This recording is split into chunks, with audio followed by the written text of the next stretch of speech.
on this 50-point inspection, I have Hip Hops Are Fucking Dead. This is a collaboration between Barreled Souls, they're out of Saco, Maine, and Finback Brewery or Brewing Company, I don't know, brewery I guess. I think they're out of New York. I'm not quite sure. I've never actually had a Finback beer. Just a collaboration one here. This is a triple IPA coming in at 11% ABV. They're using Nelson Sauvin hops, Dorado and Citra. Cool thing about Barreled Souls is they actually ferment their beers in barrels, so should give off kind of oaky notes pretty much to every single one of their beers. But let's go ahead and crack this one open and start this inspection.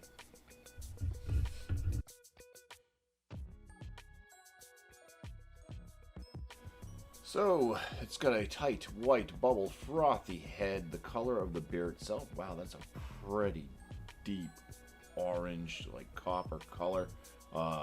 Very murky. And yeah, let's get some aromas here. Peach, definite peach. Citrusy. Touch of passion fruit. Pineapple.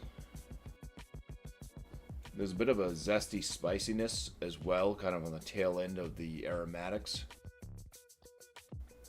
Yeah, it's definitely fruity. There's possibly more notes in there I'm just not picking up on.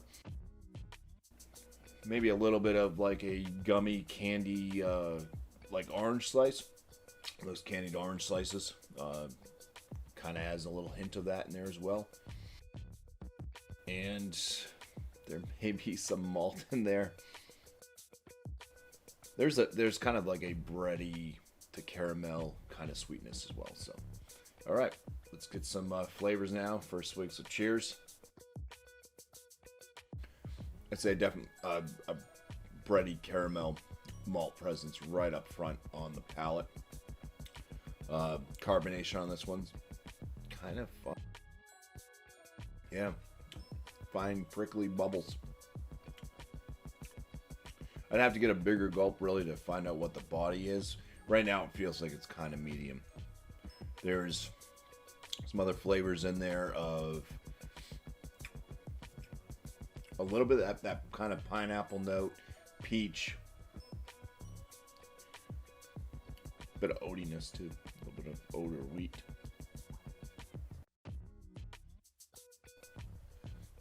Touch of passion fruit. It does have a citrusiness. It doesn't have that kind of candied orange slice flavor to it, like in the aromas I could pick that out. No sweetness to this besides that malty caramel type note.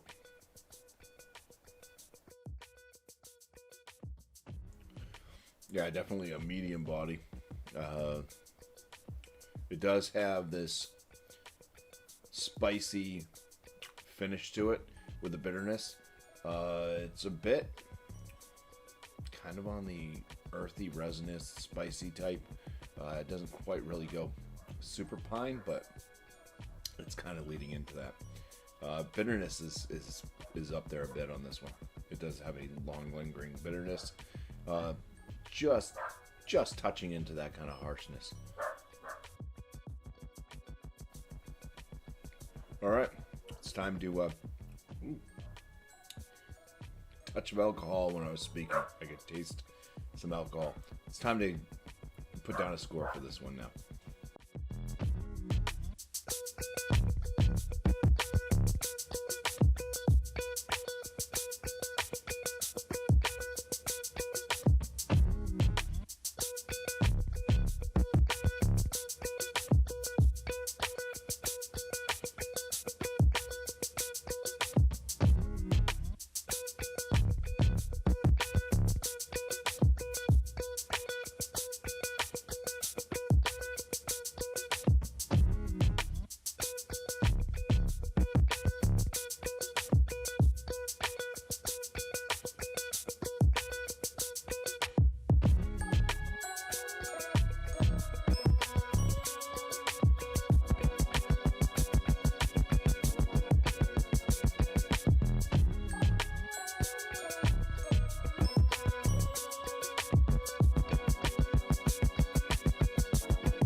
Well, for the appearance on this one, I'll give it the 6 out of 6.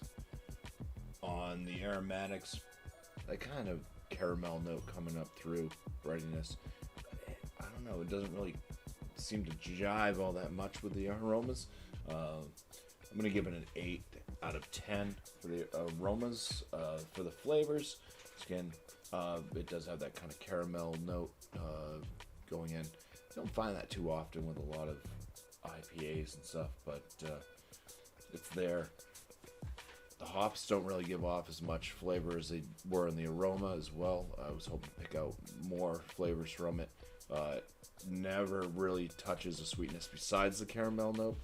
The bittering finish on this one is definitely up there. So it does seem to be a little bit off balance. Plus the alcohol note that I was able to detect there as well. I'm going to give this a 13 out of 19 for the flavors. On the body, I'll say the body's fine. It's a 5 out of 5 for that. It doesn't have a soft palate or anything though. That would have been nicer, of course. So I'll give it a 5 minus on the body. The overall for this one, I'm going to give it a 6 out of 10. So for Hip Hops Are Fucking Dead from Finback, well, mostly from Barreled Souls, and in collaboration with Finback Brewery, it's going to get a bumpy 38 out of 50, which will land this as a good beer. So, cheers. Thank you all for watching.